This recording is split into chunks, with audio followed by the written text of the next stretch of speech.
하나님께서 저희들을 살리시기 위해서 오늘 또 주시는 말씀은 데살로니가 전서 5장 23절 말씀입니다.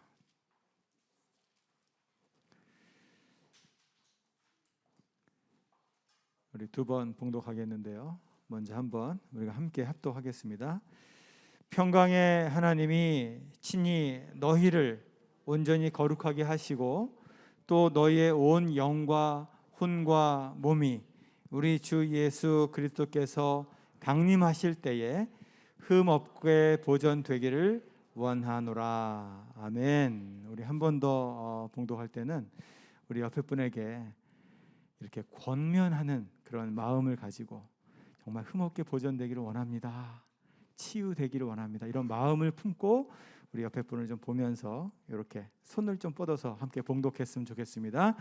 평강의 하나님이 친히 너희를 온전히 거룩하게 하시고 또 너희의 온 영과 혼과 몸이 우리 주 예수 그리스도께서 강림하실 때에 흠 없게 보존되기를 원하노라. 아멘. 믿으십니까?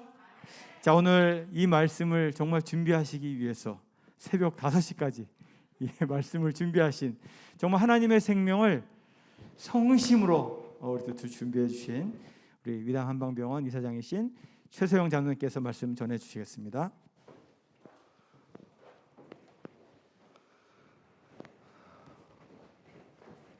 반갑습니다. 새벽 5시까지 하다 보니까 지금 비몽사몽갈 수도 있는데 오늘 제목이 스스로 존재하는 분의 생명이라는 제목이에요. 제목 자체가 어렵죠? 네? 우리가 감히 이 제목을 놓고 얘기할 수 있을까요? 오늘 이 자리에 성령님께서 함께 하셔서 저희들이 그동안 알지 못했고 다가가지 못했던 그런 생명 중심 그분에게 다가갈 수 있는 귀한 시간이 될 수 있도록 소망하며 우리가 나아가겠습니다. 먼저 그 본론으로 들어가기 전에 잠깐 영상을 좀 보도록 하겠습니다.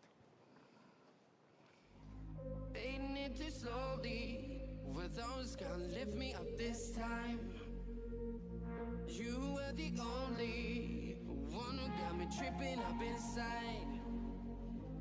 All the words you told me, am I reading something different from your eyes? See you for a moment, even hope that I could feel you. I see you, all that I wanted was to tell you that I need you. I see you for a moment, even hope that I could feel you. I see you, all that I wanted was to tell you that I need you. Now I'm finally right here with you.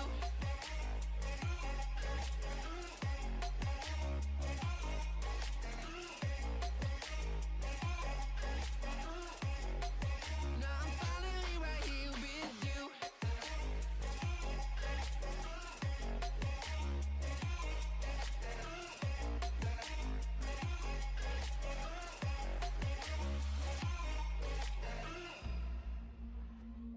Your voice is getting nearer, heart is pumping, thoughts are running wild. We got a good thing going, why we gotta feel amplified. Sing to the morning, countless hours spent. 네. 왜 난데없이 축구 경기 중계하냐 좀 의아하셨을 것 같은데 제가 그 질문부터 드리겠습니다.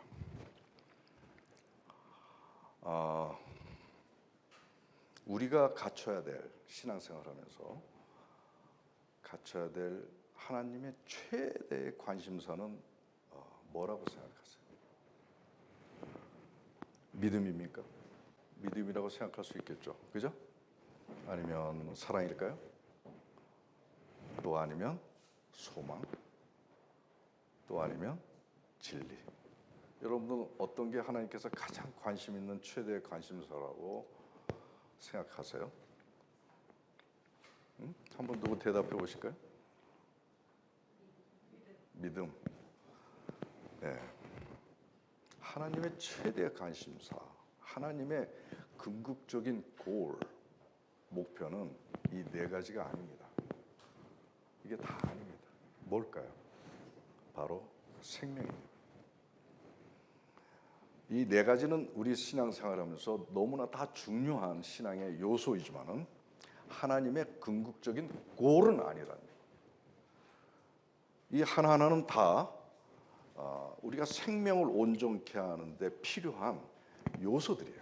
우선 믿음을 보면 믿음은 생명의 존재로 들어가는 문입니다. 생명 그 자체는 아니라는 거죠.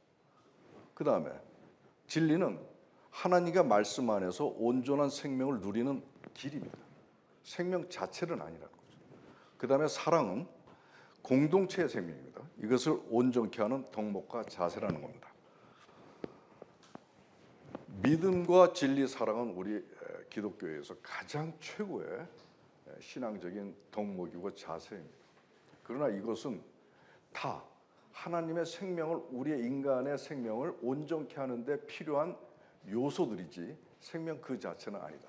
그래서 하나님께서는 이러한 이 생명을 온전케 하기 위해서 이 믿음, 사랑, 진리를 갖추도록 말씀에서 계속 강조하셨던 것입니다. 왜 하나님께서는 우리가 이 믿음과 이런 생명과의 관계의 구별을 정확하게 할 필요가 있어요. 정확하게. 우리가 믿음을 열심히 믿어도 생명으로 가지 못하면 안 된다는 얘기죠. 네?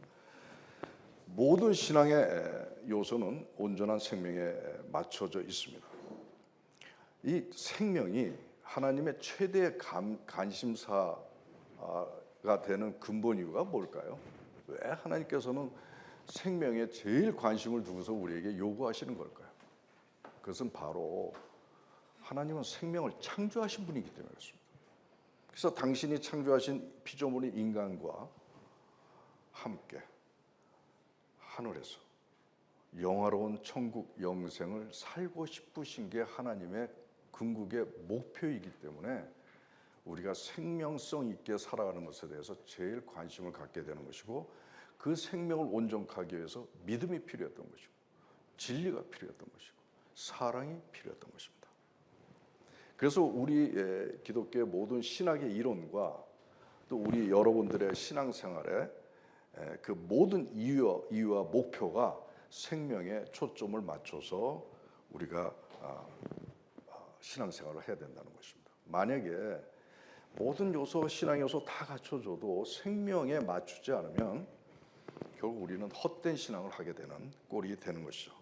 그런데 우리 신앙의 모습을 보게 되면 기도, 주일 성수, 말씀 공부, 경건한 생활, 봉사, 헌신, 또 성도 간의 교제, 이웃 사역 등 이런 데 굉장히 열중합니다. 근데 만약에 이러한 모든 우리들이 교회에서 하는 신앙 사역들 하나하나가 생명에 맞춰지지 않는다면 결국 신앙이 없는 종교는 신앙은 종교일 뿐이다. 생명이 없는 신앙은 종교일 뿐이다. 제가 우리 한국 교인들이 굉장히 열중하는 것들, 기도, 주일 성수, 뭐 이런 사역들, 봉사 얼마나 많이 합니까? 이런 것을 뭔가 말을 좀 만들었으면 좋겠어요. 그래서 내가 고민한 게 신충무생이라고 있었는데 신조어입니다. 이게 뭐냐면 신앙의 충분 조건은 갖췄는데 생명이 없다. 생명이 없는 신앙은 종교일 뿐이에요. 아무 소용이 없어요. 우리가 신충무생을 내가 쉽게 비유하자면 아까 그 영상을 기억하시면 됩니다. 얼마나 개인기가 좋습니까? 막 요리 빼고 저리 빼고 또 얼마나 드리블을 잘합니까? 근데 결국 어떻게 돼요? 골을 다 못 넣었죠. 네? 여러분들이 만약 열심히 신앙생활 교회에서 하더라도 결국 생명으로 이어가지 않으면 그렇게 열심히 드리블하고 패스하고 신앙생활하고 해도 결국은 생명의 문으로 들어가지 못한다는 겁니다. 그래서 우리가 신앙생활하는 모든 요소들이 결국 생명에 초점을 맞춰서 신앙생활을 해야 되겠다고 하는 또 다른 목표를 가지고 여러분들이 살아야 됩니다. 제가 이 생명의 본질적 이슈로 이제 다룰 텐데 잠깐 제가 할 얘기가 있어요. 우리 미디에이터 교회 우리 교우들한테 내가 잠깐 이 얘기 하고 넘어가야 되겠다는 생각을 했어요. 제가 그동안 이 강단에서 6차례에 걸쳐서 설교를 한 바가 있습니다. 처음에는 생명의 문 믿음, 그 다음에 하나님을 알아야 되기 때문에 창조주 하나님과 나, 또 예수님과 나, 그리고 성령님과 나, 그리고 성령님과의 꿈 같은 미럴, 뭐 이런 제목을 가지고 이제 했는데 대부분의 반응이 조금 어렵다, 좀 어렵다, 그리고 소화하기가 쉽지가 않다. 그리고 우리들이 그동안 추구해왔던 신앙의 그 어떤 그 방향이나 설교의 내용이나 이런 거하고 좀 다소 좀 생소하다, 들어보지 못해서 그런 반응들이 좀 있었어요. 제가 고민에 빠졌습니다. 우리 한국교회 문제를 제가 보면서 중요한 그 이유 중에 하나가 비본질에 매몰돼 있어요. 또 교회 일들에 너무 매몰돼 있어요. 그게 최고이냐. 그런데 하나님하고는 자꾸 멀어지고 있는 것 같다는 생각을 제가 했어요. 그래서 이래서는 안 되겠다 싶은 생각이 들어서 하나님의 본질적인 뜻을 일깨워줘야 되겠다. 그래서 다른 길로 인도해야 되겠다는 생각을 가지고 했는데 좀 가림막이 있는 듯한 느낌을 제가 받았어요. 뭔가 확 가서 뭔가 확 들고 일어나서 새로운 신앙의 그 경지로 이렇게 우리가 올라가야 되는데 뭔가 이렇게 잘 이렇게 업테이크 되지 않는 그런 것들을 제가 느끼게 됐습니다. 그래서 제가 2가지 정도로 꼭 짚고 넘어야겠다. 여러분들한테 좀 얘기 좀 해야 되겠다는 생각을 제가 했어요. 첫 번째는 우선 얼마 전에 고민을 하면서 어떤 TV에서 분당의 아주 대형교회 잘 유명하신 그 목사님의 설교를 제가 일부러 들어봤습니다. 제가 평소 굉장히 존경하는 분이세요. 근데 그분의 설교 내용은 뭐였냐면 하나님의 백성은 남의 충고, 다른 사람의 충고를 기꺼이 받아들일 줄 아는 그런 마음을 가져야 된다라고 하는 요지의 설교였습니다. 그 말씀의 전개가 너무나 쏙쏙 들어와가지고 공감이 됐습니다. 그걸 들었으면 이제 남들로부터 여러 가지 얘기들을 잘 우리가 듣고 경청하면서 해 나가는 그런 자세로의 그 전환이 이루어질 수 있는 훌륭한 설교였습니다. 근데 제가 들으면서 이거는 본질이 아니다, 그런 생각이 들었습니다. 왜 본질이 아닌가? 이 설교는 하나님의 백성으로서의 바른 생활에 대한 얘기를 하고 있는 거예요. 사실 바른 생활에 대한 거는 세상 교훈에도 굉장히 많아요. 명식모감이라든가 노노, 맹자, 대학, 굉장히 다른 학문이나 종교에서도 이렇게 살아야 된다라고 하는 것에 대해서 너무나 많은 얘기를 하고 있습니다. 그런데 하나님의 나라는 다릅니다. 세상의 교훈하고 다릅니다. 되게 이러한 설교에 우리가 익숙하다 보니까 되게 자기가 뭔가 해서 노력을 해서 하려고 하는데 이상하게 그런 자세를 가지고 임하게 되더라고요. 이런 것들, 이런 설교들이. 자기가 뭔가 착한 일하고 선한 일을 해서 자기 신앙을 지켜나가는데 익숙해져 있어요. 저절로 그렇게 되는 거예요. 하나님의 기독교는 자기가 노력해서 행위가 아니라 은혜로서 구원을 받는 종교라고 100번 1000번 얘기하는데도 자기가 은근슬쩍 주도가 되는 삶을 살고 있더라는 거죠.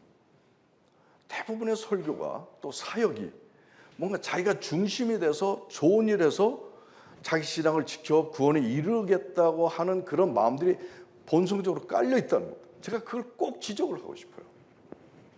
진짜 본질은 내가 뭔가 해서가 아니라 하나님께서 나를 통해서 일하시도록 주권을 드리는 것이 더 본질인 것입니다. 주의 인도하심과 성령의 도움을 받아서 그분의 뜻에 따라 순종하며 삶을 살아가는 것을 취하는 그런 자세가 우리가 해야 될 것입니다. 선한 일을 하더라도 하나님의 인도하심과 하나님께서 주도하신 자기를 지배해서 선한 일을 하도록 모든 주권을 내어놓고 선한 일을 하라는 얘기입니다. 만약에 그렇지 아니하면 어떻게 됩니까? 사람들은 보기에 저 사람 참 선한 일, 착한 일, 바른 일 너무나 잘한다고 칭찬하겠지만 결국 하나님이 주도하지 않는 그런 자기를 내면을 통해서 이루어지는 선한 일은 자기 의만 잘할 뿐이라는 겁니다. 이것이 바로 바리새인들의 믿음이었는데 우리가 그거를 자꾸 깜빡깜빡 잊는다는 거예요. 그리고 우리가 열중하는 신앙들을 하나하나 짚어 넘어가 봅시다. 기도도 하나님 없는 기도를 많이 합니다. 자기 간고 말할 것만 막 얘기하고 하나님하고 소통하는 기도를 하지 않아요. 하나님 없는 기도가 많아요. 중언부언하는 기도, 자기 중심의 기도죠. 또 말씀도 자기 지식적으로, 신학적으로, 이론적으로 채워놓는데 바빠요. 그걸 가지고 깨달았다, 그걸 가지고 기뻐합니다. 그러나 성령 안에서 하나님의 말씀에 깊이 들어가서 깨닫고 자기 몸에 실천하며 체득하는 그런 노력들이 부족하다는 거예요. 하나님이 없는 말씀 공부 지식적으로 하는 거죠. 그리고 성도 간의 교제, 우리 사도신경에서 성도 간의 교제를 굉장히 하나님은 중요하게 생각하십니다. 근데 교제도 자기 마음에 맞는 사람들하고만 교제해요. 사람이 싫으면 배척합니다. 뒷담화. 하나님께서 요구하시는 그 삶을 교회에서도 실천하지 않는 거죠. 자기가 중심이 되는 거예요. 자기 감정이 중심. 또 하나님의 뜻이 이 땅에 이루어지기를 소망하면서 되뇌는 우리 주기도문 많이 하잖아요. 그렇게 주기도문 수천 수만 번 하는데 세상은 우리 때문에 변화가 되지 않아요. 하나님의 뜻이 이 땅에 임하지를 않아요. 또 교회가 우리 한국교회가 얼마나 열심입니까? 새벽기도 그렇게 열심 내도 결국 이 땅에서 하나님의 나라는 어떻게 됩니까? 부끄럽게 되는 모습을 지금 우리가 목도하고 있습니다. 이런 게 왜 그렇습니까? 이게 왜 그렇습니까? 또 이뿐 아닙니다. 교회 열심히 다니는 사람들의 마음의 내면을 보면 저도 그랬습니다. 그 안에 이기심과 교만과 미움과 이런 것들이 그대로 존재하는 것을 보게 돼요. 또 교회에서는 훌륭하고 인정받고 존경받는 분인데 사회 막상 나가면 비판받고 그래서 저 사람이 하나님 믿는 사람이야 하고 예수님을 부끄럽게 하는 모습도 간혹 봅니다. 최소한 여기 계신 분들은 이러진 않을 것입니다. 그렇지만 내가 이것을 가장 중요하게 생각하는 점은 뭐냐면 하나님의 DNA를 물려받은 빛의 자녀라면 세상 어둠에 나가면 저절로 밝힐 수 있는 능력이 드러나야 된다는 거예요. 여러분들이 하나님의 빛의 자녀로서 세상을 변화시키고 어둠을 물리치는데 기여하고 있습니다. 가만히 있어도 어둠은 물러나게 더 있다고 말씀은 하고 있습니다. 근데 우리 때문에 세상의 어둠이 물러나고 있습니까? 여러분들 내면에 하나님의 DNA가 없다는 뜻 아니겠습니까? 아무튼 이런 것들이 왜 그러냐? 이것이 바로 하나님의 본질적인 그 뜻을 추구하지 않고 겉옷만을 취했기 때문이다. 저는 그렇게 분석을 해보았습니다. 그래서 저는 하나님의 본질적인 뜻을 이제라도 전해야 되겠다고 작정을 하게 된 것이죠. 아무래도 이 본질적인 개념은 어렵고 딱딱합니다. 그리고 그동안 추구했던 교회에서 설교나 이런 모든 방식들이 좀 달라가지고 좀 생소하기도 합니다. 그래서 외면받게 되기도 합니다. 그러나 제가 비록 기독교에서 작은 자지만 정말 하나님의 본질적인 것으로 다시 회복이 돼서 그 바탕에 우리의 신앙을 다시 펼쳐나가야 되겠다는 그 외침, 이런데 여러분들이 좀 관심을 가져줬으면 좋겠다 하는 부탁을 먼저 한 가지 드립니다. 만약에 여러분들이 하나님의 본질적인 뜻에 들어가서 여러분들의 신앙 사역을 그동안 해왔던 모든 것들을 다시 시작을 한다면 신앙의 눈이 확 열립니다. 그리고 여러분들이 하는 사역의 모든 생명의 열매들이 막 거두어지고 많은 깨달음의 경지에 여러분이 들어갈 수가 있습니다. 그래서 조금 더 하나님의 본질에 우리가 조금 더 들어가야 되겠다는 그런 노력이 필요하다는 것을 강조하고 싶습니다. 그리고 두 번째는 하나님의 도는 차원이 다르다는 것을 말하고 싶습니다. 차원이 다르다. 세상의 어떤 교훈이나 인문학이나 좀 죄송하지만 불교나 도교나 어떤 유교나 철학보다도 훨씬 깊고 심오하다는 겁니다. 기독교는 이 모든 인간의 학문들, 종교들을 뛰어넘는 그런 천국 진리, 즉 생명을 향해 추구하는 그런 신앙입니다. 인간이 잘났다고 지금 뻔됩니다. 얼마나 잘났습니까? 얼마 전에는 뭐 중국에서 화성에다 무인 탐사 가서 탐사, 뭐 이거 인공지능이다, 뭐 얼마나 잘났습니까? 또 인간 사람들이 얘기하는 인문학적인 얘기 얼마나 멋지게들 얘기합니까? 귀에 쏙쏙 들어오고 마음 쏠리게 되고 얼마나 똑똑합니까 인간들이? 그런데 풀 한 포기 만들 수 있습니까? 풀 한 포기에 그 하찮은 생명 하나도 만들 수 없는 게 인간입니다. 우리 기독교, 우리는 바로 생명을 창조하신 그분을 믿는 사람입니다. 그리고 그분의 생명 섭리를 우리가 추구하는 그런 수호자들입니다. 그래서 어떠한 불자나 어떠한 도교를 믿는 사람들이나 인문학이나 철학의 최고봉이나 할지라도 이 사람보다 우리가 우위에 있는 그런 도를 향해 추구하는 사람들입니다. 그래서 진정으로 하나님 안에서 그런 최고의 진리를 깨달아서 오히려 불자나 여러 세상의 똑똑한 사람들에게 일깨워주고 가르쳐주고 바로 세워줘야 되는 것이 우리입니다. 이렇게 대단하고 심오한 도인 줄 우리가 모르고 그저 교회만 다니면 되잖아 하면서 성령님 안에서 천국의 도를 깨닫는 노력들을 소홀히 한다면 하나님의 나라는 우리에게 임하지 않고 하나님의 나라를 모르는 우리는 세상에서 빛이 되지 못합니다. 그래서 제가 부탁드리고 싶은 것은 여러분들 많은 사역들을 합니다. 교회에서든 또 교회 밖에서든. 이런 걸 하더라도 성령님과 함께 천국의 도를 깨달아야 되겠다는 시간과 자리를 많이 가지세요. 많이 가지세요. 조용한 가운데서 하나님하고 만나고 말씀을 가지고 또 명상을 하고 이러면서 하나님의 생명과 진리의 깊이에 계속 들어가 보세요. 만약에 여러분들이 이런 노력을 하지 않고 간섭적인 교회 생활을 한다면 죽자 사자 교회 생활을 하더라도 정작 하나님의 나라는 우리에게 임하지 않고 결국 구경꾼만 된다는 것입니다. 사실 오늘도 이 본질적인 이슈입니다. 본질적인 이슈는 사실 어렵습니다. 저도 배우지 못했고 깊이 들어가지도 못했습니다. 저도 힘들어요. 이 생명에 대해서 얘기한다는 것이 그렇게 어려울 수가 없었어요.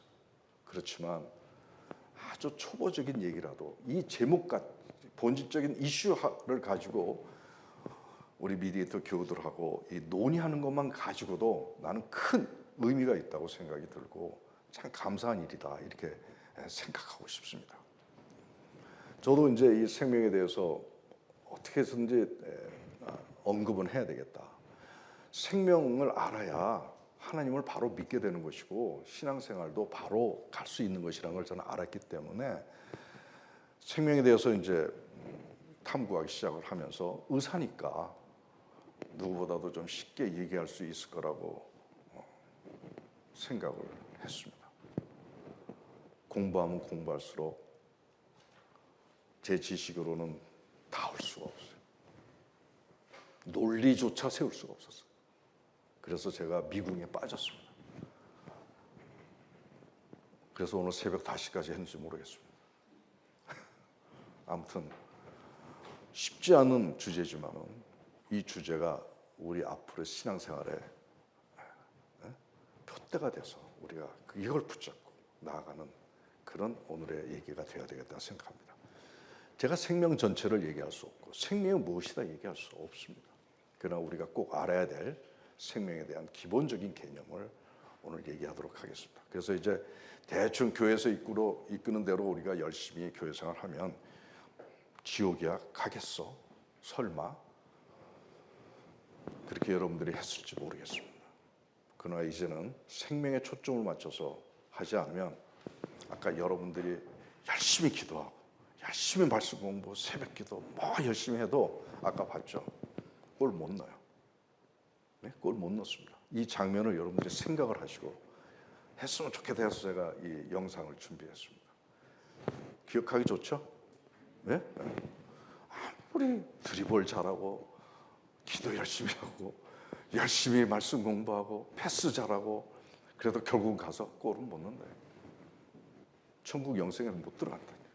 이런 것을 유념해가지고 오늘 이제 생명에 대한 생각을 한번 깊이 상고해보는 시간 갖도록 하십시다.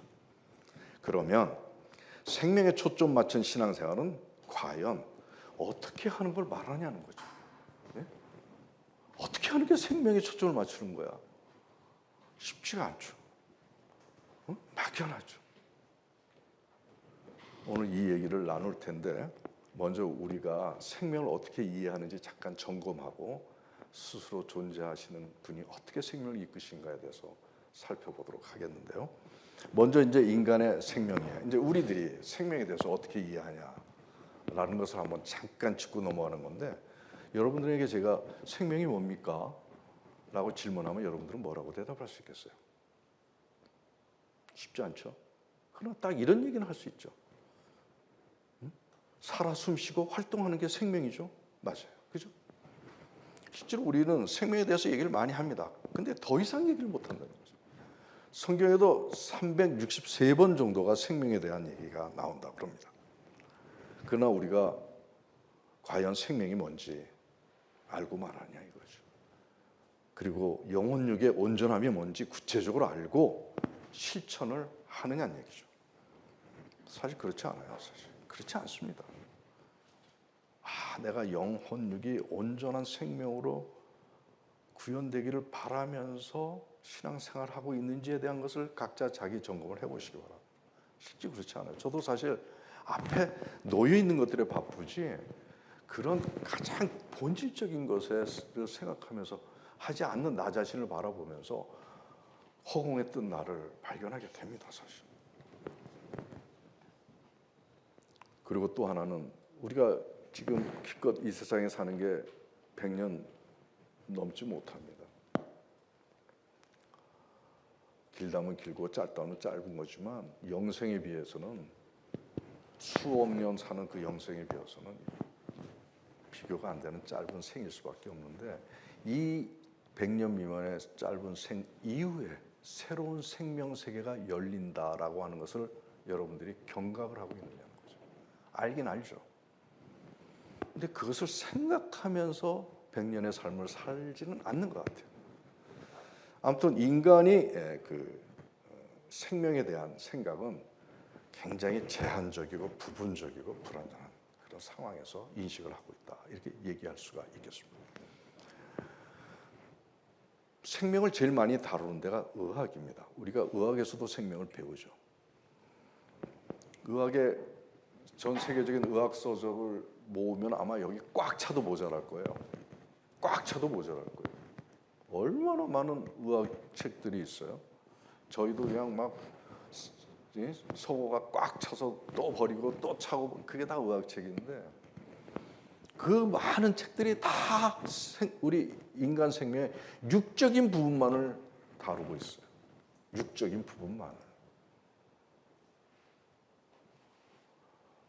그러다 보니 생명의 기준이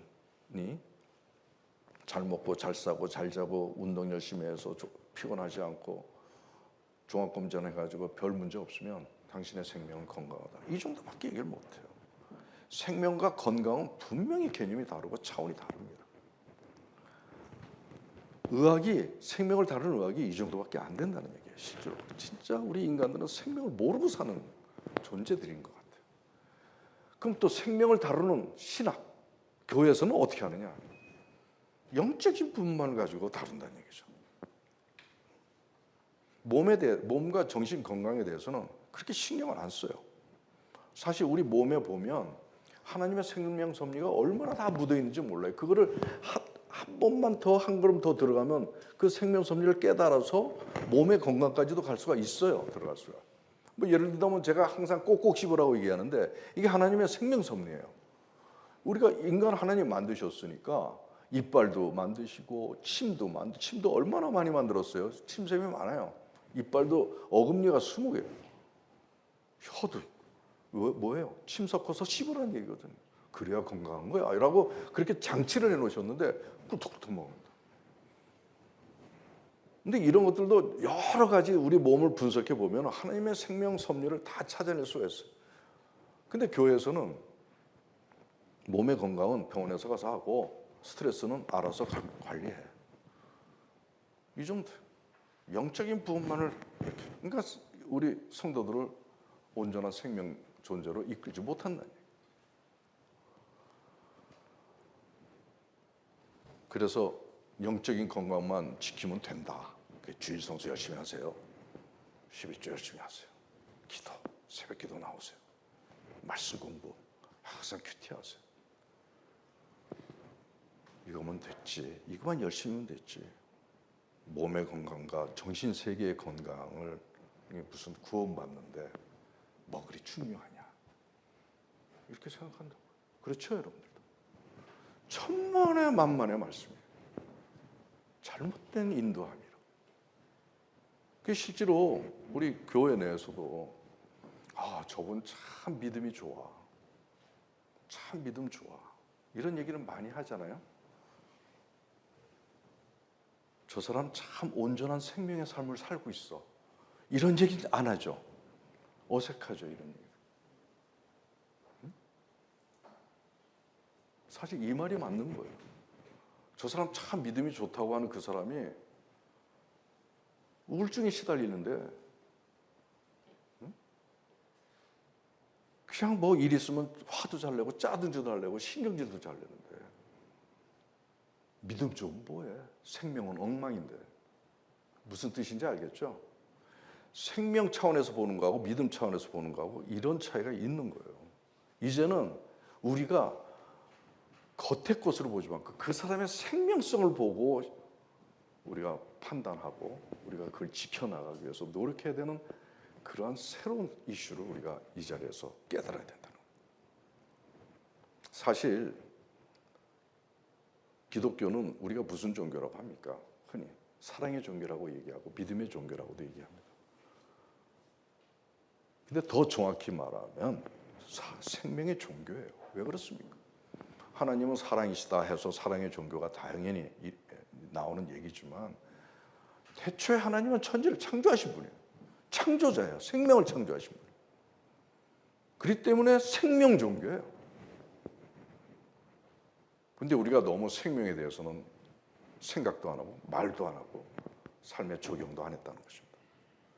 생명과 거리가 먼 우리의 이 모습을 하나님께서 당신이 우리 만드셨는데 기뻐 받으실까요?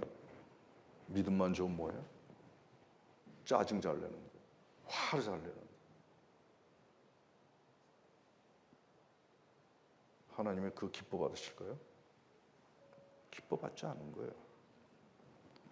의학과 신학, 정신 차려야 된다고 나는 생각을 합니다. 의학도 그렇게 고깃덩어리만 보지 말고 통전 생명 구현을 위해서 의학도 변해야 됩니다. 그리고 신학도 변증법적 논리 전개에만 열중하지 말고 하나님 생명 중심에 들어가서 논리를 찾아야 됩니다. 그렇지 않으면 우리 모두 자기도 모르게 천국에 들어가지 못해요. 아까 골을 못 넣는 것처럼. 정말 이제 기독 신앙이라고 하는 게 바로 생명을 아는 것이 나는 기독신앙의 본질이다라고 얘기를 하고 싶고, 이제 정말로 생명 차원에서 기독신앙을 지켜야 된다. 지켜야 된다. 제가 한번 영상을 잠깐 한번 볼까요? 전 세계 16억의 무슬림들. 이들에게는 1년에 한 번 반드시 지켜야 하는 의무가 있습니다. 해가 떠 있는 동안에는 음식과 음료 섭취가 금지됩니다. 무슬림들은 한 달간 금식을 통해 알라를 기쁘게 함으로 죄를 탕감받고 착한 일을 하면 70배의 보상을 받는다고 믿습니다. 말레이시아 힌두교도들의 최대 축제인 타이푸삼은 인도 타밀력으로 신성하다는 10번째 달에 시작되는데요.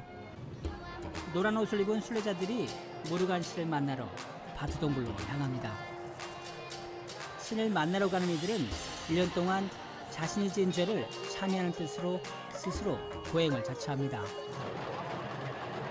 곳곳에서 모이던 수십만 명의 힌두교도들이 각자 수행하는 육체적 고행은 정말 상상을 초월합니다. 몇몇은 신을 모시고 간다는 의미로 카바디를 지고 가는데요. 동작 깃털에 화려한 장식을 더하고 신상을 안치한 카바디는 무게가 인간 한계를 넘습니다. 이게 카바디 하는 건데요. 무게는 장당 200kg 정도가 넘어요. 카바디를 진 순례자들은 고통을 감내하는 것으로 속죄하고 새로운 삶을 얻을 수 있다고 믿습니다. 타이푸삼에서는 더 놀라운 광경을 목격할 수 있다는데요.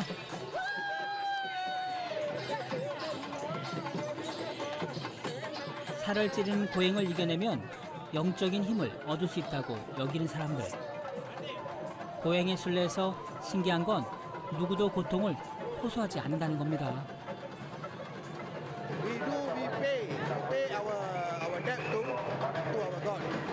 Say to our health nurse, our studies, our family growing.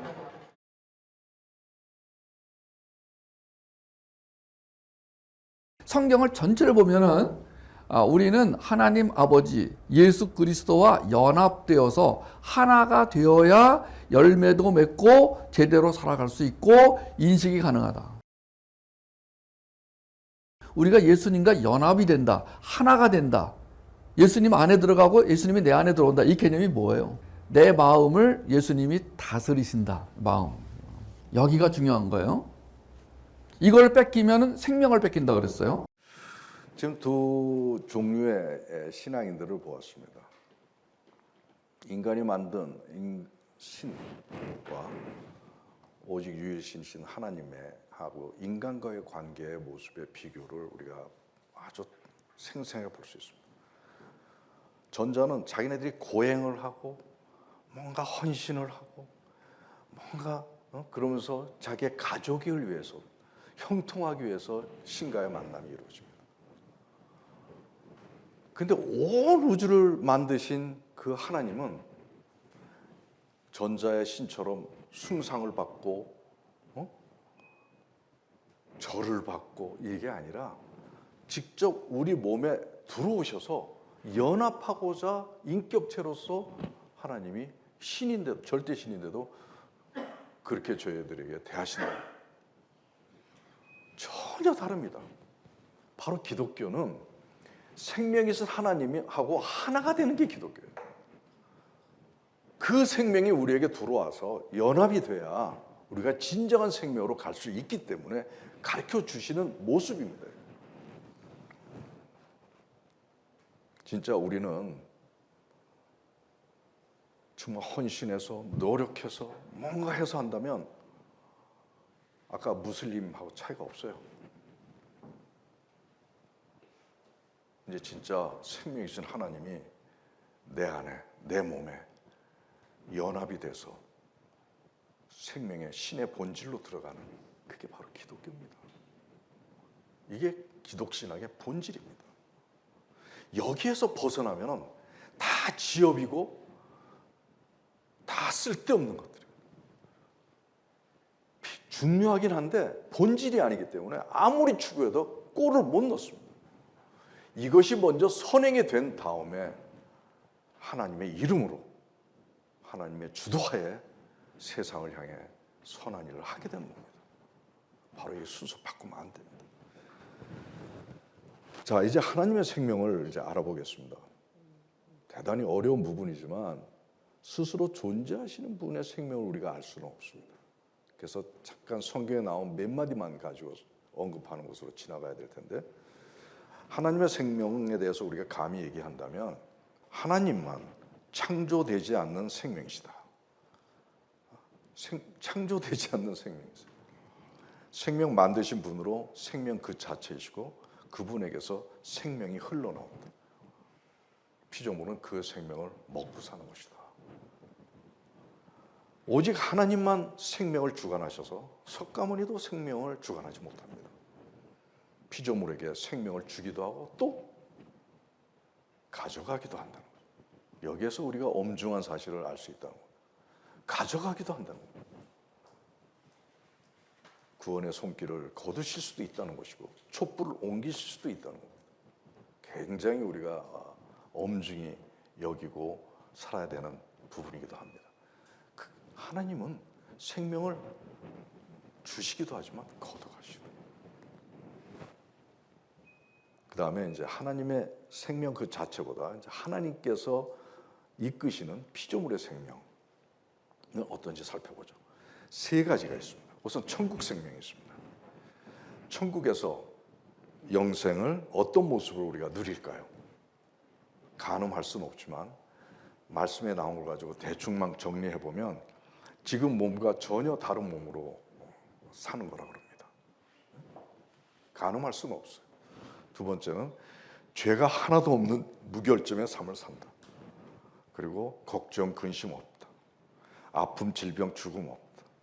지구보다 지극히 아름다운 곳에서 더없이 행복한 삶을 산다. 지구도 가끔 보면 아름다운 데 많잖아요. 가고 싶은데 지극히 아름다운 곳에서 더없이 행복한 삶을 산다는 거죠. 그리고 하나님과 완벽한 혼연일체 영화로운 삶을 삽니다. 천국 영생에.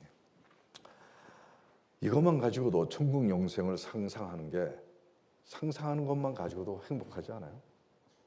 빨리 가고 싶은 생각도 들 정도입니다. 여러분들 힘들 때 그래서 천국 생명 영생을 한번 상상하시면 좋지 않을까? 이것도 상상하셔야 돼요. 천국 생명에 대해 영생에 대해서 상상을 해보시라. 사자가 풀을 먹는데요. 그리고 이리하고 양하고 같이 논대요. 어린아이가 독사 불에 넣어서 손 가지고 장난한다. 상상할 수 없는 세상이 앞으로 좀 있으면 열리게 되겠죠. 그 다음에 두 번째는 하나님이 이끄시는 생명은 지옥 생명이 또 있습니다.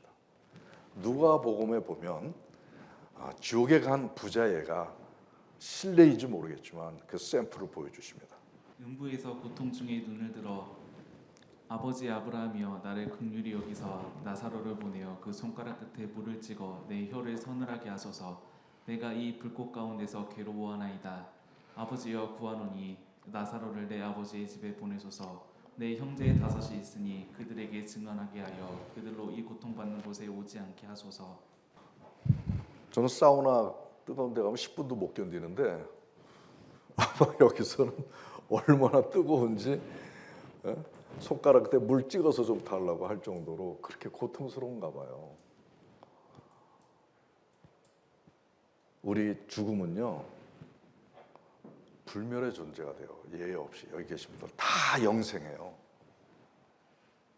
차이는 어떤 사람은 천국에서 영생하고 어떤 사람은 나사로처럼 이 부자처럼 지옥에서 영생해요. 이거 아시죠? 이게 아주 리얼한 겁니다. 이거 사실은. 부자도 살면서 지옥 몰랐겠어요? 알았어요. 근데 이렇게 지옥에서 혹독한 형벌이 있으리라고는 막연하게만 생각을 했던 것 같아요. 그러니까 지옥 안 가려고 몸부림 안 쳤죠. 혹시 우리들은 어떠신가요?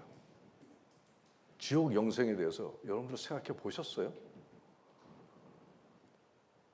그 절실한 생각을 가지고 진짜 지옥으로 안 가겠다는 생각 갖고 계시냐고요. 교회 열심히 다니는데 저 사람 지옥 가려고 저러는 거야. 뭐 하려고? 그런 사람 있잖아요. 근데 그 사람한테 당신 지옥 갈 것 같은데? 싫어하겠죠. 근데 스스로 지옥 영생에 대한, 지옥에서 불멸의 상태로 지옥에서 사는 것에 대해서 생각하셔야 됩니다. 그래서 우리 교회에서는 사탄하고 지옥에 대해서 앞으로 설교를 할 겁니다. 우리 목사님. 이걸 알아야 돼요. 그래야 진짜 정신 차리게 될 수 있어요.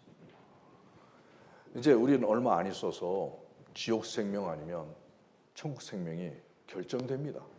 언제 결정될 것 같아요? 모르죠? 예수님 재림이 언제지 모르니까. 아닙니다. 압니다. 여러분들이 만약에 60이면 40년 이내에 결정됩니다. 지금 40세면 5, 60년 이내에 결정됩니다. 왜 그래요? 죽으면 시간 개념이 없어서 재림 때까지. 그게 결정이에요. 그래서 앞으로 여러분들한테 남은 그 시간 동안에 지옥이냐 천국이냐 결정하는 그런 시간이 아주 무섭죠. 그래서 우리가 천국 생명을 향해 정말 열심히 처절하게 달려나가야 되는 이유가 여기 있는 겁니다. 이거 다 아는 건데 우리가 그동안 생각 안 하고 살아서 이래요.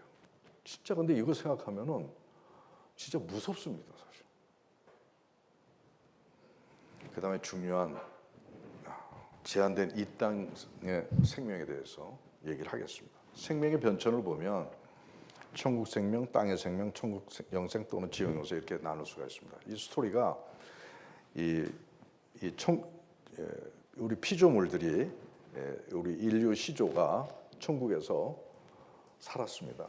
하나님이 만드셨고 그들에게, 아담과 하와 그 시조들에게, 인류에게 이덴 동산에 생명나무를 설치하셔가지고 그 먹게 하시면서 생명을 유지하게 하셨습니다. 천국 생명이었습니다. 근데 이대로 그냥 살면 참 좋은데 애석하게도 하나님께서 선악과를 설치하셔가지고 생명을 거두시는 죽음의 길도 함께 생명나무와 함께 설치해 놓으셨다는 겁니다. 그런데 인류 시조가 금지한 선악과를 먹고 하나님을 떠남으로 죽음의 길에 들어서게 된 것입니다. 여기서 의문이 있습니다. 왜 하나님은 처음부터 선악과를 설치하지 마시고 생명나무 먹여가면서 인간을 함께 천국 영생 누리도록 하시든가, 또 아니면 말 안 듣고 죽음의 길 선택했으면 그냥 죽게 내버려 두시든가 이렇게 하시지, 왜 저렇게 이 땅에 100년 정도 미만의 시간을 속에 그 생명을 또 이렇게 허락하셨을까? 또 특히 의문은 죽음의 존재가 되어버린 인간을 왜 아들 하나님까지 참혹한 십자가의 형틀에 매다시고 성령님께서 지금 내려오셔서 우리의 곁에서 수고하시면서 불철주야 그렇게 수고하시는, 왜 그런 어려운 일을 하면서까지 우리를 영생의 존재로 회복되도록 하실까, 감당하실까? 하나님의 뜻과 마음을 한번 이 대목에서 한번 잠깐 읽어볼 필요가 있겠다는 생각이 듭니다. 왜 그렇습니까? 아시다시피 우리 인간은 창조주한테서 떨어지면 생명을 유지할 수 없는 존재라고 하나님은 선악과 설치하시면서 그 위의 삶에 대해서 보여주셨습니다. 그렇기 때문에 하나님의 순종자로 만드는 게 너무 중요한 거예요. 어떠한 상황에서도 순종자가 되게 하는 게. 그래서 6,000년이라고 하는 하나님과 인간의 그 역사가 필요했던 것이고, 결국 이 모든 것들이 당신의 순종자와 천국에서 영화로운 영생의 삶을 누리기 위한 하나님의 계획 속에서 이루어진 것이다, 이렇게 얘기할 수가 있겠습니다. 그래서 결국은 우리 인생이라고 하는 것이 천국 영생이냐 아니면 지옥 영생이냐를 결정하는 시험장 같은 시간이고 잠깐 왔다 가는 나그네와 같은 그런 삶이라 이렇게 얘기할 수가 있겠습니다. 잠시 허락된 땅에서 인간의 고난과 죽음은 인간을 하나님의 순종자로 세우시고 우리를 참 생명의 나라로 이끌기 위한 하나님의 고육지책이다. 저는 이렇게 얘기할 수가 있겠습니다. 결론은 너무나 당연히 인간은 하나님께 의지하고 그분의 뜻대로 순종하며 살아야 생명을 유지하고 그렇지 않으면 죽음의 존재가 된다는 것입니다. 우리가 생명을 위해 떡으로만 살 수가 없고 하나님 입에서 나오는 말씀으로 살아야 된다는 말씀이 있죠. 이 말씀 바로 이것을 두고 얘기하는 것입니다. 저는 영생을 정확히 표현한다면 뭐라고 얘기할 수 있겠느냐라고 한다면 바로 생명나무이신 예수님을 이 땅에서 먹음으로 신적 본질에 들어가는 것을 난 영생이다. 저는 이렇게 정의하고 싶습니다. 그래서 저는 예수님을 생명나무이신 예수님을 불로초가 아닌 불사초, 불사초라고 제가 나름대로 예수님을 먹는 거예요. 예수님의 말씀을 먹는 거예요. 그런 삶으로 우리가 가야 되겠다 하는 생각입니다. 그래서 이 땅에서의 우리에 대한 하나님의 생명의 뜻을 두 가지로 요약을 하면 첫 번째는 천국 영생은 현재 우리 삶에 의해 결정되고 보장이 된다는 것입니다. 현세에서 영생의 조건을 이룬다는 것입니다. 두 번째는 이 땅에서 이룰 천국 영생은 생명이신 예수님과 성령의 임재로 실현이 된다는 것입니다. 오늘 이 두 가지가 우리가 알아야 될 오늘 주제 생명의 핵심이라고 볼 수가 있겠습니다. 결론은 내려졌는데 조금 더 확실히 다지기 위해서 하나님과 또 인간의 몇 가지 사항의 차이를 우리가 점검하고 이것을 극복하는 그 시간을 잠깐 갖겠는데 먼저 생명에 대한 하나님과 우리들의 생각 차이를 한번 살펴보도록 하겠습니다. 세상에서 온전한 생명을 이루는 것에 대한 인식에 있어서 인간은 온전한 생명을 이루지 않으면 안 된다는 그런 심각성이 좀 결여되어 있다 이렇게 저는 생각을 합니다. 뭐 이 정도면 됐지 왜 꼭 온전한 생명 이루어야 하나?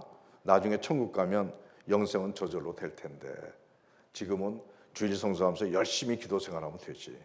그 자기 신앙 시키면 되지. 뭐 이런 정도로 우리는 생각하지 않나 이렇게 저는 분석을 해봅니다. 여러분은 어떻습니까? 여러분들이 신앙생활하면서 어떤 이 땅에서의 그 생명에 대해 어떤 생각을 갖고 임하고 계신지. 그러나 하나님은 우리의 생각하고는 엄청나게 차이가 있습니다. 이 땅에서 온전한 생명을 이루는 것이 얼마나 중요한 것인지에 대해서 굉장히 심각하고 강력하게 주장하십니다. 하나님은 사후에 우리가 죽어서의 그 삶보다 지금 우리에게 허락한 요 짧은 인생의 시간을 훨씬 더 중요하게 생각한다는 것입니다. 그래서 성경에는 영생의 삶보다 이 땅에서 어떻게 살아가는 게 대해서는 온통 그것으로 채워져 있습니다. 왜냐하면 이 땅에서의 우리의 생명의 모습이 결국 영생을 결정하는 연동이 되는 그런 조건들이기 때문에 그렇습니다. 지금 우리는 천국 영생이냐 멸망이냐를 선택하는 그 순간에 놓여 있습니다. 그래서 매 순간 영혼육의 생명을 온전케 하기 위해 영적인 스트로크를 하는 것이 우리 신앙의 에브리싱, 처음과 끝이다. 저는 이렇게 생각하고 싶습니다. 그리고 생명을 저해하는 원인에 대해서 우리들의 생각과 하나님의 생각이 좀 다릅니다. 인간은 생명을 저해하는 이유로 술, 담배, 과로, 노화, 음식, 독소 이런 것들이 라고 얘기를 합니다. 그러나 하나님은 뭐라고 얘기하냐면 우리의 생명을 저해하는 가장 본질적인 것은 죄다 이렇게 얘기합니다. 술, 담배도 아니고 죄다는 겁니다. 하나님은 생명이 온전해지려면 조금 전에 인간의 생명을 저해하는 요소도 필요하지만 죄가 해결되지 않으면 생명은 없다 이렇게 말씀하십니다. 죄의 해결이 생명의 기름을 강조하시는 건데 그러면 하나님께서 말씀하시는 죄는 뭐냐? 우리는 그걸 잘 몰랐어요. 술, 담배하고 뭐 거짓말하고 뭐 도둑질하고 뭐 이게 죄인 줄 알았어요. 그런데 말씀에 보면은 모든 지킬 만한 것 중에 더욱 내 마음을 지키라. 생명의 근원이 예수나. 마음을 지키라는 겁니다. 거짓말 치고 사기 치고 도둑질하고 강도질하는 것보다 마음을 지키는 게 더 중요하다는 것입니다. 우리의 정신 세계를 지키는 것이 생명으로 이어지는 가장 근본적인 요소다. 물론 아까 얘기했던 것들도 필요합니다. 우리는 살면서 많은 스트레스 속에서 삽니다. 모든 게 스트레스입니다. 스트레스라고 하는 것은 우리가 살면서 우리에게 자극을 주는 일체의 인자들을 다 스트레스라고 얘기하는 거예요. 뭐 예를 든다면 우리가 이렇게 저 사람 사람 얼굴을 봤는데 저 사람 얼굴 색깔이 나한테 스트레스가 오는 경우도 있어요. 그리고 우리 아이가 대학에 합격이 됐어요. 그것도 스트레스가 되는 거예요. 좋은 일도. 그러니까 모든 자극 인자, 나의 정신 세계를 자극하는 인자를 우리는 그걸 스트레스라고 얘기하는 겁니다. 스트레스 자체가 죄는 아닙니다. 뭐가 죄냐? 스트레스에 대한 잘못된 반응이 죄라는 겁니다. 만약에 이런저런 상황에서 우리가 두려워하고 또 근심하고 어떤 스트레스에 대해서 걱정하고 미워하고 시기 질투하고 자랑하고 욕심부리고 자기 이기심을 위해서 계산하고 조급하고 또 어떤 지적을 해야 될 상황에서 비겁하게 물러앉고 거짓말하고 컴플렉스에 빠지고 이 모든 게 다 죄라는 겁니다. 실제로 여러분들이 부부 갈등이 있고 자녀가 실패하고 물질의 어려움이 있고 분노하는 상황이 있고 미워해야 되는 상황이 있고 또 섭섭해 죽겠는 상황이 있죠. 이럴 때 여러분들은 어떻게 반응하세요? 그럴 때 괴롭고 두렵고 근심 걱정 화나고 막 이런 일들이 반응을 하겠죠. 근데 그때 어떻게 됩니까? 그걸로 끝나나요? 막 화나고 두렵고 근심 걱정에 빠지면 여러분들의 세포는 죽어갑니다. 활성산소가 생깁니다. 그리고 독성 호르몬들이 막 생깁니다. 그리고 위장병 생깁니다. 심장 약해집니다. 간장도 망가집니다. 골수가 마릅니다. 바로 뭡니까? 어떤 스트레스 상황에 대해서 죄악된 반응을 하니까 몸이 상한다는 겁니다. 바로 이러한 죄들이 생명을 저해하고 이러한 죄들이 지금 이 땅에서의 우리의 생명을 질병으로 만들지만 이것이 결국은 영생으로 이어진다는 거죠. 그래서 우리가 어떤 스트레스 상황에 대해서 두려워하고 근심 걱정하고 빠지면 영생으로 못 간다는 거죠. 이게 바로 뭐냐면 죄와 사망의 법입니다. 하나님은 하나님의 법이에요. 이런 스트레스 반응의 죄를 지으면 이 땅에서도 죽지만 천국에서도 죽는다는 거죠. 만약에 그런 스트레스 상황에서 성령 안에서 평안과 기쁨과 담대함과 온유와 겸손과 감사함으로 반응을 한다면 여러분들의 몸은 어떻게 될까요? 건강해질 겁니다. 생수가 흘러나올 겁니다. 바로 이것이 생명의 성령의 법인 것입니다. 이게 믿음의 결과이고 진리 안에서 자유함을 얻는 비결입니다. 그리고 세 번째, 믿음과 구원과 영생의 그 과정에서의 우리들의 생각과 하나님의 생각이 좀 차이가 있다는 겁니다. 우리는 예수님을 우리 구주라고 입으로 시인하면 믿음으로 인정하고 구원받았다고 인정을 받습니다. 근데 하나님은 이게 아니라는 거예요. 교회에서는 그렇게 배웠는데 그래서 세례받고 집사받고 장로도 받고 권사도 받는데 하나님은 이게 아니라는 거예요. 우리가 믿음에 대해서 교회가 너무 안일하게 얘기하고 좀 변질된 상태로 우리한테 적용하는 것에 대해서 내가 상당히 이건 수정이 돼야 되겠다 하는 생각이 듭니다. 하나님이 요구하시는 믿음은 이 땅에서 우리가 영혼육의 온전한 생명을 구현해서 천국 영생에 이루도록 해야 되는 것이 그게 믿음의 본질이라는 거예요. 근데 이런 영혼육의 온전한 그런 생명을 구현하는 게 쉽습니까?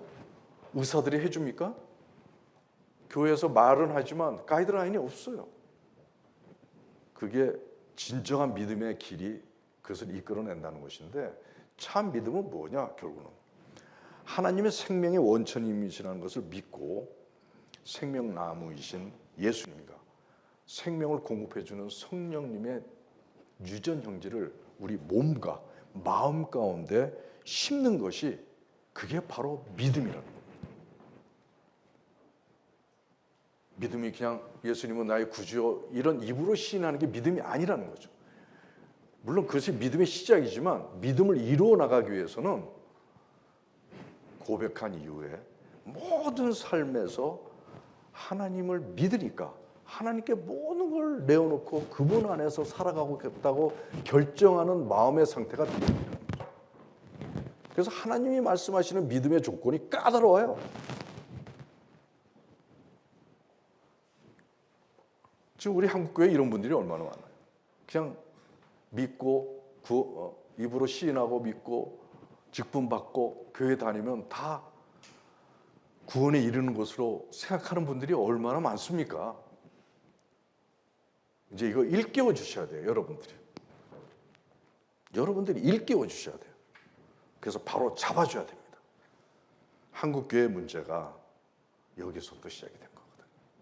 거듭나면서부터. 믿음으로 거듭나는 그 과정에서 오류가 있어서 쭉쟁이가 생긴 겁니다. 그 다음 네 번째는 생명 운영 섭리에 대한 하나님과 인간과의 생각의 차이가 있는데, 인간은 이분법적인 생각을 하고 하나님은 통전적인 생각을 하십니다. 이거는 다음에 저희들이 통전 생명관에 대해서 제가 강의할 때 좀 상세하게 다루도록 하겠습니다. 자, 이제 오늘의 결론을 제가 맺고자 합니다. 생명의 초점을 맞춰서 신앙 삶을 산다는 게, 그건 어떻게 사는 게 생명의 초점을 맞춰서 사는 거예요? 라고 저한테 물어보실 수 있습니다. 간단합니다. 천국에서 영생 이루지 않으면 지옥 영생 빠진다고 하는 종말론적인 신앙을 가지세요. 그게 바로 생명의 초점을 맞춘 신앙의 자세예요. 그동안은 천국이고 지옥이고 전혀 생각 안 하고 앞에 있는 신앙의 환경에서 살아왔지만 그거 생각하고, 그래서 니고데모처럼 나 진짜 천국 가야 돼 하고 그 길을 배우려고 깨달으려고 노력하는 자세로 모든 행동, 마음가짐 분별하면서 하시라. 그게 생명의 초점을 맞춘 신앙인들의 자세예요. 두 번째, 생명은 아까 말씀드린 대로 우리 인간 조직 세포의 활동이에요. 생명이라는 게. 그런데 조직 세포, 우리 몸의 조직 세포만 활동하는 것이 생명인 줄 아세요? 이 표정도 생명이에요. 표정. 제스처도 생명이에요. 말하는 것도 생명이에요. 행동, 판단, 생각, 내가 품는 이런저런 수만 가지 감정들, 이게 다 생명 현상들이에요. 그리고 영적인 관계에서 드러나는 현상들, 이게 다 생명 현상들입니다. 그래서 그리고 이러한 제스처, 말, 표정, 이거 하나하나가 다 조직세포의 생명성하고 연계돼요. 내가 말을 어떻게 하냐에 따라서 내 심장이 좀 손상받고, 내가 표정을 이렇게 하느냐, 웃느냐에 따라서 나의 그 폐가 영향을 받고 연계돼 있어요. 이걸 알려드리는 거예요, 제가. 그 내가 감정 하나 품고 표정 하나 하고 말 하나 하는 거 하나하나도 생명성 있게 하라는 거예요. 분별해서. 이제 요거는 다음 시간에 제가 실전에서 말씀을 드릴 겁니다. 이런 생각을 하고 산다면 여러분은 생명을 향해 달려나가는 참 그리스도인이다라고 얘기할 수가 있습니다. 사실 이게 쉬운 줄 아세요? 쉽지 않습니다. 세상 얻는 것보다 어렵습니다. 세상 얻는 것보다 어렵습니다. 나라의 대통령이 되는 것보다 어렵습니다. 그래서 불자들은 이 정욕 하나 없애려고 벽면 수영하는 겁니다. 그렇게 어렵습니다. 그러나 우리는 가능합니다. 왜 가능합니까? 성령 하나님이 계시기 때문에, 생명이신 그분이 계시기 때문에 그분 안에서 우리가 이러한 삶을 추구할 수가 있다는 겁니다. 아무튼 이런 것을 이루기 위해서 순간마다 자기 본성 드러내지 않고 성령 지배하에 순종하며 나날이 새 사람을 덧입는 삶을 실천하고 정진해 주시기 바랍니다. 이제 이렇게 살면 이제 신앙 자세가 확 바뀝니다. 이제 죽느냐 사느냐의 문제로 됩니다.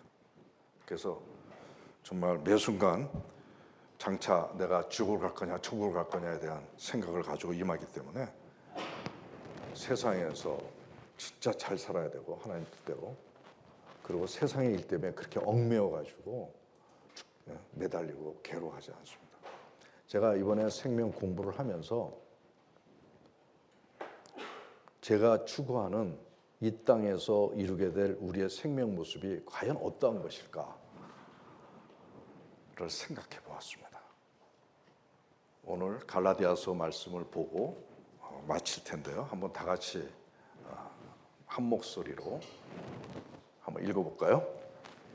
오직 성령의 열매는 사랑과 희락과 화평과 오래 참음과 자비와 양선과 충성과 온유와 절제니 이 같은 것을 금지할 법이 없느니라. 예. 어떠한 상황에서도 사랑과 기쁨과 또 화평과 오래 참음과 자비와 양선과 충성과 온유와 절제의 모습이 드러난다. 이게 바로 이 땅에서 우리가 누려야 될 생명의 모습이고 추구해야 될 대상입니다. 나는 성령의 사람이니까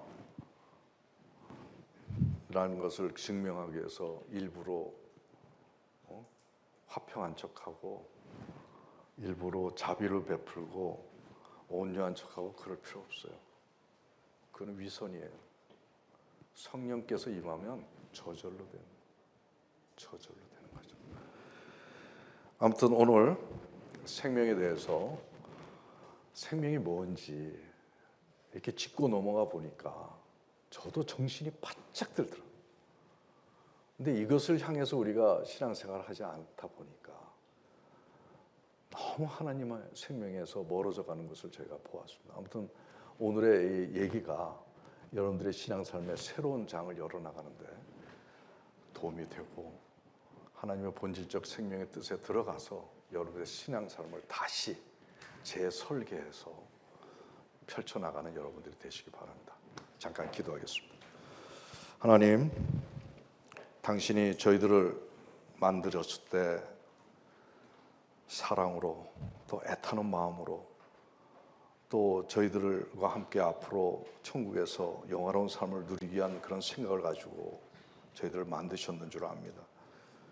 그러나 저희들의 허물이 불순종하게 하였고 하나님을 떠나게 되었습니다. 그래서 저희들은 생명의 존재에서 죽음의 존재로 전락이 된 채 이와 같이 고생을 하고 있습니다.